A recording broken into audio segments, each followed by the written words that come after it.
कोई व्यक्ति दूसरे का अपमान क्यों करता है? क्या आपने कभी विचार किया है? वैसे तो हम भी बिना कारण बहुतों का अपमान करते हैं। हमारा अपना अपमान भी बहुत बार होता है। संसार का सारा व्यवहार एक दूसरे का अपमान करने पर टिका है। जैसे पति अपनी पत्नी का अपमान करता है, पिता अपनी संतानों का अपमान करता है, नौकरी देने वाला अपने नौकर का अपमान करता है, अर्थात जो भी बलवान है वो निर्बल का अपमान करता है।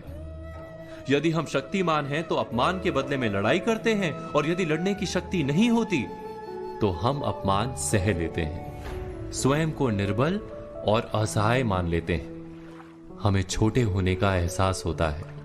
ऐसा प्रतीत होता है जैसे हमारी आत्मा कुचली गई हो। किंतु कोई किसी का अपमान क्यों करता है? हम विचार कर रहे थे कि जब अपमान होता है तो मनुष्य को अपनी निर्बलता का एहसास होता है, और निर्बलता का बोध मनुष्य को कुचल देता है। वो अधिक से अधिक निर्बल बन जाता है, अत्याचार सहने की आदत सी पड़ जाती है, आत्मविश्वास का नाश हो जाता है। और जब आत्मविश्वास नहीं होता तो मनुष्य शराब और जुए जैसे व्यसनों में सुख ढूंढता है, मन से रोगी बन जाता है। आखिर किसी भी मनुष्य की ऐसी दुर्गति कोई क्यों करता है? अपमान करने वाला वास्तव में क्या सिद्ध करना चाहता है? कभी गहराई से विचार किया है?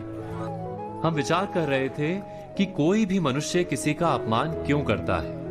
वास्तव में हम किसी का अपमान करते हैं उसकी निर्बलता सिद्ध करने के लिए, यह बताने के लिए कि हम अधिक शक्तिमान हैं। अर्थात वास्तव में अपमान करने वाला स्वयं अपने आप को शक्तिमान या बलवान सिद्ध करने का प्रयास कर रहा है। अपमान करने वाला हकीकत में अपनी शक्ति से आश्वस्त नहीं है, उसे अपनी शक्ति पर भरोसा नहीं है। दूसरों को चुनौती देकर वो अपनी शक्ति पर विश्वास प्राप्त करने की कोशिश करता है। क्या ये सच नहीं? हम बात कर रहे थे कि जब हम किसी का अपमान करते हैं तो वास्तव में इतना ही प्रकट करते हैं कि हमें अपने बल पर भरोसा नहीं।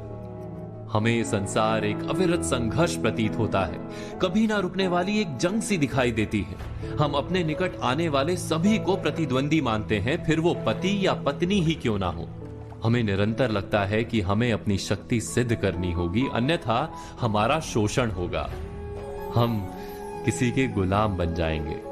किंतु क्या हमने कभी विचार किया है कि दूसरों को प्रतिद्वंदी अर्थात दुश्मन मानने के बदले कलीग मान लें, हमारी सहायता करने वाले सहयोगी मान लें, अर्थात दूसरे व्यक्ति को प्रेम करें तो उसका अपमान करना आवश्यक ही नहीं होगा।